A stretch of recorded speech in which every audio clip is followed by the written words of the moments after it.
Hai teman-teman, kalian tahu nggak? Koperasi itu penting banget loh untuk ekonomi Indonesia.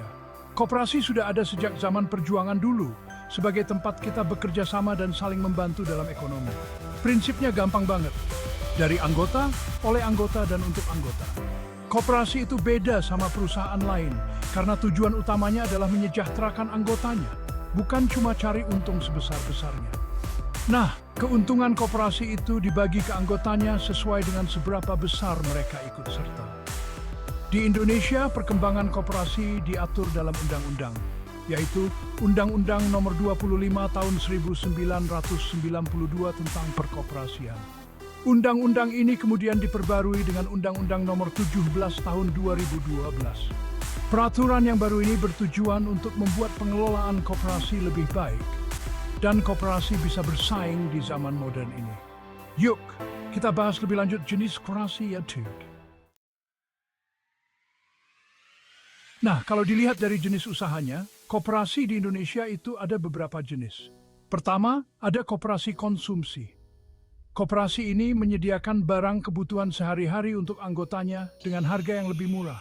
Kedua, ada koperasi produksi. Koperasi ini membantu anggotanya yang biasanya adalah para produsen untuk menjual produk mereka dan mendapatkan bahan baku. Contohnya seperti koperasi petani atau koperasi pengrajin batik. Ketiga, ada koperasi simpan pinjam. Koperasi ini menyediakan layanan simpan pinjam kepada anggotanya dengan bunga yang bersaing. KSP ini membantu anggota untuk mendapatkan modal usaha atau memenuhi kebutuhan mendesak. Selain tiga jenis utama ini, masih banyak lagi jenis koperasi lainnya, seperti koperasi jasa, koperasi serba usaha, dan lain sebagainya. Mendirikan koperasi di Indonesia itu sebenarnya mudah loh. Syarat utamanya adalah minimal harus ada 20 orang yang punya tujuan ekonomi yang sama. Mereka harus sepakat untuk membentuk koperasi dan menuangkannya dalam akta pendirian yang disahkan oleh notaris. Langkah selanjutnya adalah mendapatkan pengesahan dari Kementerian Koperasi dan UKM. Pengajuannya bisa dilakukan secara online melalui sistem OSS atau Online Single Submission. Dokumen yang perlu disiapkan antara lain akta pendirian, anggaran dasar program kerja, dan daftar pengurus.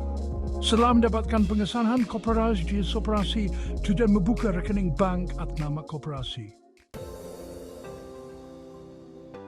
Meskipun punya potensi yang besar, koperasi di Indonesia masih menghadapi beberapa tantangan.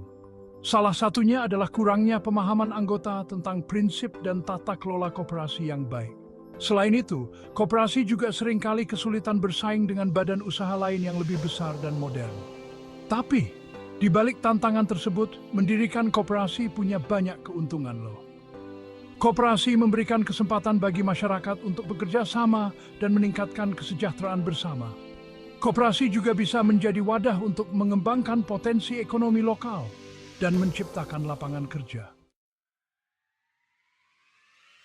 Kesimpulannya, koperasi adalah pilihan usaha yang tepat bagi masyarakat yang ingin membangun ekonomi yang adil dan berkelanjutan.